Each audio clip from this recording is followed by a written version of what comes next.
النهاردة هنتكلم في موضوع كبير قوي، وموضوع مهم وموضوع خطير في نفس الوقت، اللي هو المشي مع الأطفال.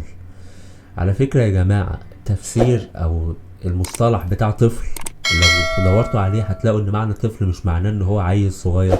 الطفل ده ممكن يوصل لعمر مرحلة ما قبل المراهقة مباشرة، فبالتالي هو مش صغير، ممكن يكون كبير. المشي مع طفل يا جماعة مش محتاج ان انا اسأل هو المفروض يمشي على اليمين ولا على الشمال. الطبيعي يا جماعة ان الشخص الاكبر هو اللي بيمشي على الطرف اتجاه العربيات، سواء انت مواجه للعربيات او سواء العربيات جاية في الطريق العكسي.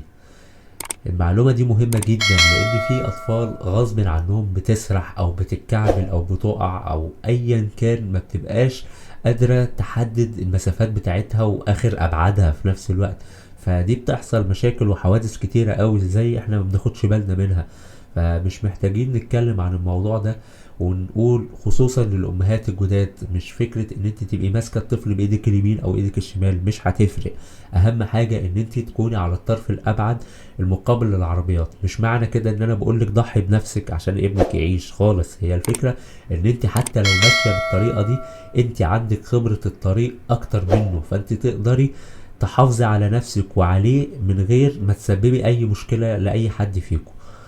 ما تنساش تشير الفيديو ده عشان الناس كلها تستفيد منه، وفي نفس الوقت ما تنساش تعمل سبسكرايب عشان نتكلم في مواضيع مهمة جدا في الحلقات الجاية. وفي نفس الوقت تابعنا على الفيسبوك والتيك توك والانستجرام عشان الحلقات اللي جاية اول ما تنزل تكون انت اول واحد عرفت بيها. شكرا.